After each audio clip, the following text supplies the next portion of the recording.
खास बात है कि ये प्रेशर जो होता है प्ले ऑफ जैसे मैच हो या फाइनल जैसा मुकाबला हो ना, उस चीज़ों में जाके बिखरते नहीं। इनका जो माइंडसेट है बहुत क्लियर होता है और एज ए यूनिट तो खेलते हैं, लेकिन इनका प्लान बहुत परफेक्टली एग्जीक्यूट कर पाते हैं। इंडिया के साथ प्रॉब्लम है कि एग्जीक्यूशन में प्रॉब्लम आ जाती है फाइनल या सेमीफाइनल में। बिल्कुल इस बात से कोई दिक्कत नहीं है कि इंडिया का कोई भी बॉलर टॉप 5 में नहीं है। बात यह कि हम सामने वाली टीम के 10 विकेट ले रहे हैं। बहुत ज़्यादा इजी ग्रुप ए था, जिस तरह की जिस ग्रुप में कनाडा यूएसए हो और उसके बाद गए तो प्लीज़ जीत जाना भाई, क्योंकि बड़ा दर्द दिया अपने 10-11 साल से, कुछ जीत नहीं पा रहे हो तो बड़ा दर्द होता है। वेस्ट इंडीज और अफगानिस्तान के बीच हुए मुकाबले में वेस्ट इंडीज ने क्या जबरदस्त पारी खेली है। मतलब अफगानिस्तान जैसी टीम जो काफी अच्छे फॉर्म में चल रही है, जिसके आगे प्लेयर्स ज्यादा रन नहीं बना पा रहे हैं, टीम 100 से कम रन पे ही अटक जा रही है, उसके सामने इन्होंने 218 रन बना दिए। और इतना ही नहीं, अफगानिस्तान को 114 रन पे ही रोक दिया। तो आज हम बात करने वाले हैं, जैसे कि आप सभी जानते हैं कि सुपर 8 अब स्टार्ट हो ही चुका है, तो आज हम बात करेंगे कि हमारे टॉप 4 कंटेंडर्स कौन रहने वाले हैं। मेरे साथ मौजूद है हिमांशु और अंकित। तो मैं जो शुरू करूंगी, मैं करूंगी अंकित के साथ। तो अंकित, देखिए हिमांशी, बड़ा अच्छा क्वेश्चन पूछा आपने और सबसे बड़ी बात है कि वेस्ट इंडीज एक फॉर्म फेवरेट्स है, क्योंकि उनके घर में टूर्नामेंट हो रहा है और प्रेशर भी उतना ज्यादा होता है। लेकिन एक चीज बड़ी अच्छी हुई वेस्ट इंडीज के लिए कि डैरेन सैमी जैसा हेड कोच उनके पास है, जो already world cup winning captain है। 2016 में जब इंडिया में T20 वर्ल्ड कप हुआ था तो वो खुद कैप्टन थे, और जो मैच हुआ है बेसिकली मैं आपको बता दूं डैरेन सैमी स्टेडियम में ही हुआ है। तो सबसे अच्छी बात है कि डैरेन सैमी के अंदर ना वो फियरलेस एटीट्यूड दिखता है, और T20 क्रिकेट में वेस्ट इंडीज कभी बाहर थी ही नहीं।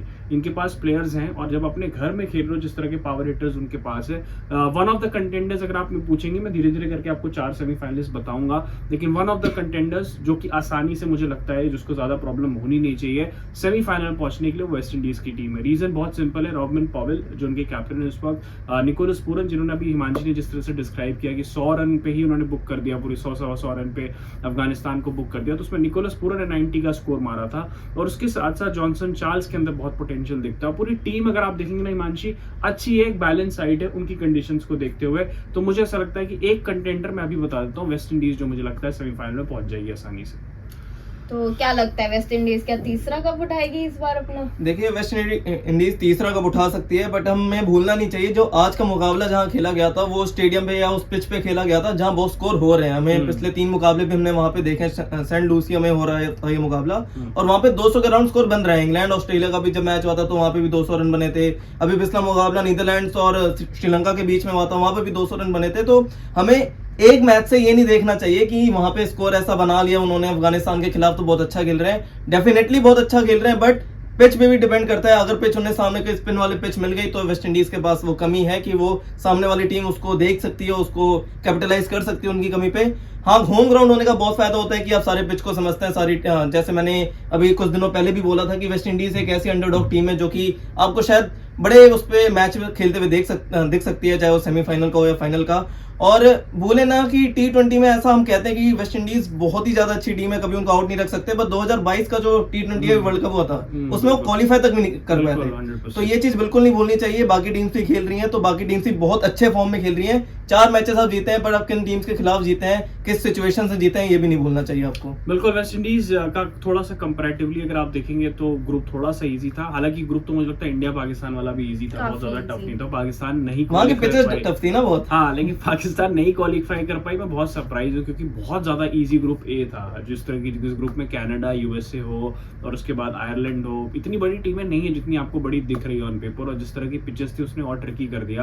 पाकिस्तान जैसी टीम नहीं है। हालांकि चलो दूसरी टीम में आपको बता देता हूँ, ऑब्वियसली इंडिया में एक पेट्रियोटिज्म को थोड़ा साइड रखूं तो मुझे ऐसा लगता है कि ये टीम ऐसी है जो कंसिस्टेंट सेमीफाइनल या फाइनल खेल रही है। थोड़ा सा एक मुझे लगता है साइकोलॉजिकली वो प्रेशर ले जाते हैं प्लेऑफ्स का, जो वो बैरियर है ना वो तोड़ना पड़ेगा इस बार। और मुझे लगता है कि अच्छा हुआ सुपर 8 में थोड़ा टफ ग्रुप में उनको रखा गया, क्योंकि अफगानिस्तान है, अफगानिस्तान को आप इजी नहीं ले सकते, जैसे हिमांशु ने परफेक्टली डिस्क्राइब किया। जब स्पिन कॉम्बिनेशन की बात आती है ना हिमांशी, सबसे बेस्ट स्पिनर्स इस वक्त अफगानिस्तान के पास है, उसके बाद इंडिया के पास भी है, क्योंकि रोहित शर्मा ने बोला भी पोस्ट मैच प्रेजेंटेशन में कि मैं इतने स्पिनर्स क्यों लेकर जा रहा हूँ, ये आपको आगे चल के पता चलेगा वेस्ट इंडीज की कंडीशंस को देखते हुए। तो डेफिनेटली इंडिया मुझे ऐसा लगता है, और एक चेंज भी मुझे लगता है कि माइट बी पॉसिबल बल्कि एक बैटर को बैठा करके कुलदीप यादव को ये लेकर आएंगे अगर स्पिन को सपोर्ट कर रही है। ये देखना पड़ेगा कि वो लेते हैं नहीं लेते डिसीजन, क्योंकि यहाँ पर यूएसए में ना ये बैट डीप कर रहे थे क्योंकि वहाँ रिक्वायरमेंट थी जिस तरह के 120 पे स्कोर पे टफ फाइट देखने को मिल रही थी। तो मुझे लगता है इंडिया विराट कोहली के नंबर पे थोड़ा सा मुझे संशय है यहाँ पर कि क्या वो ओपन करेंगे या फिर नंबर 3 पर आएंगे, और अगर वो ओपन नहीं करेंगे तो क्या ऋषभ पंत से ओपन कराएंगे। अगर थोड़ा सा ये आंसर्स इंडिया फाइंड आउट कर ले तो मुझे लगता है कि भारत एक और कंटेंडर हो सकती है, एक और सेमीफाइनल खेलेगी जरूर।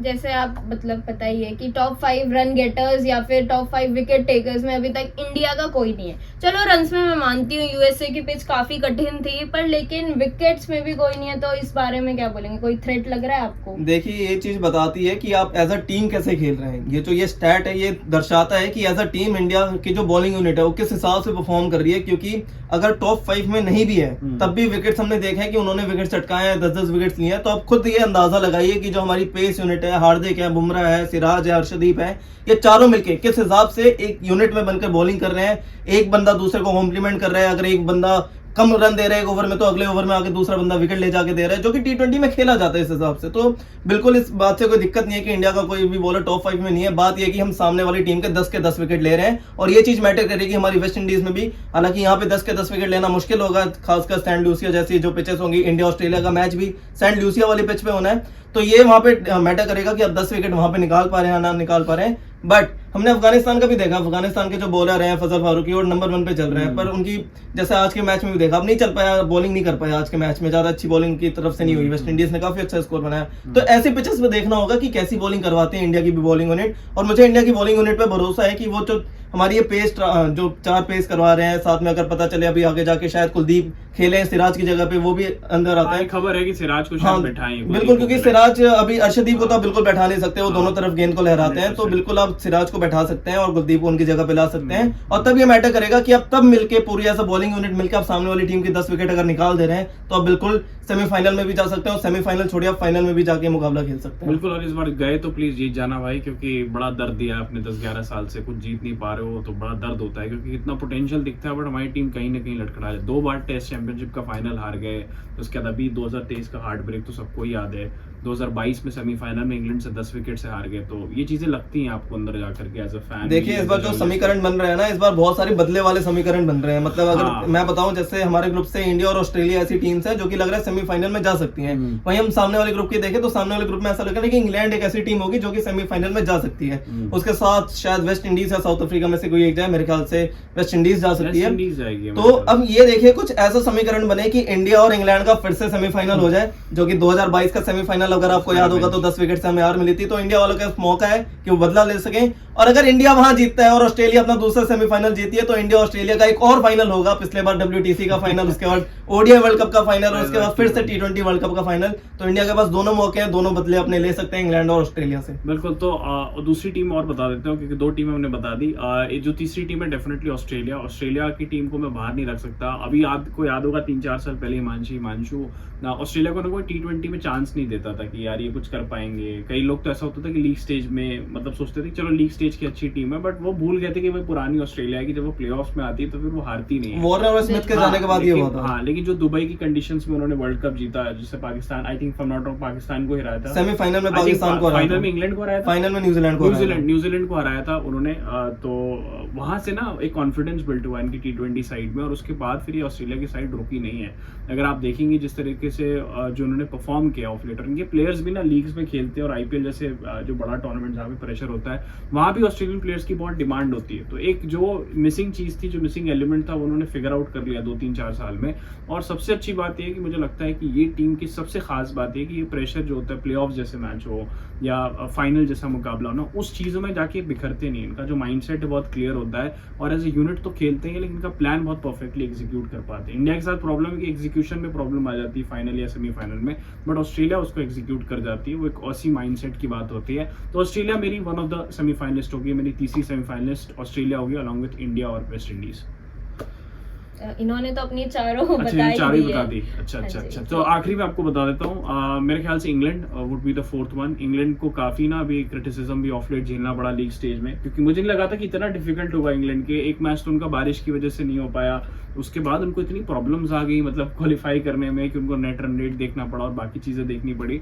बट मुझे ऐसा लगता है कि इंग्लैंड भी जो क्रिकेट खेलती है T20 की, आई थिंक वो मॉडर्न अप्रोच के साथ खेलती है, और उसका क्रेडिट जो है 2015 if I am not wrong 2015 में इयान मॉर्गन को कैप्टन का बनाया गया था। 15 के बाद 15 या 16 15 के राउंड ही बनाया गया था जब से बांग्लादेश जो- के खिलाफ हाँ, वो जो हारे इन्होंने थे। ट्रांजिशन किया ना 15 के बाद से T20 क्रिकेट में, या जिस अप्रोच के साथ ये क्रिकेट खेल रहे हैं, डेफिनेटली फॉर्म फेवरेट्स है। इंग्लैंड भी to qualify as a semifinals. हालांकि अफगानिस्तान को भी आउटसाइड चांस मैं जरूर दूंगा। अगर कोई पांचवी टीम पहुंच सकती है इन चारों में से, डिसमेंटल कर सकती है, तो अफगानिस्तान है। अदरवाइज मुझे लगता है कि अगर बाकी टीमों ने अपनी क्रिकेट जिस तरह का उनका स्टेचर है और जैसी उनके माइंडसेट है, अगर उसको परफेक्टली एग्जीक्यूट किया, तो इंडिया, ऑस्ट्रेलिया, इंग्लैंड और वेस्ट इंडीज मेरे ख्याल से 4 सेमीफाइनलिस्ट होंगे। तो आपको क्या लगता है पिच के चेंज होने से कोई असर आने वाला है इंडिया की परफॉर्मेंस पे? नहीं, असर तो मतलब अब ये कह सकते हैं स्पिनर्स का देखना पड़ेगा। अब जैसे हिमांशु से देखना पड़ेगा कि कंडीशंस क्या है वहाँ पे, स्पिन सपोर्ट कर रहा है और स्पिनर्स हैं हमारे पास। मतलब हाँ। अफगानिस्तान के अलावा अगर बाकी टीमों से अगर हम कंपेयर करेंगे तो हमारे पास हैं अच्छे खासे स्पिनर्स, तो मुझे लगता है हम रोक सकते हैं। अगर फास्ट बॉलिंग है तो फास्ट बॉलिंग हमारे पास अच्छी है। हाँ, सिराज के साथ मैं एग्री करूंगा। अभी जैसे हिमांशु ने बोला, मैं पढ़ भी रहा था खबर कहीं मीडिया आउटलेट्स में कि सिराज को मोस्ट पॉसिबली जो है वो, क्योंकि विक्रम राठौर ने कहा कि हम फ्लेक्सिबिलिटी के साथ जाएंगे, तो मोस्ट प्रॉब्ली हो सकता है कि सिराज को बैठा दे, कुलदीप यादव को लेकर जाए। और कुलदीप यादव आपको पता है कि बहुत कम लोग उनको रीड कर पाते हैं जिस तरह की चाइनामैन वो बॉलिंग करते हैं।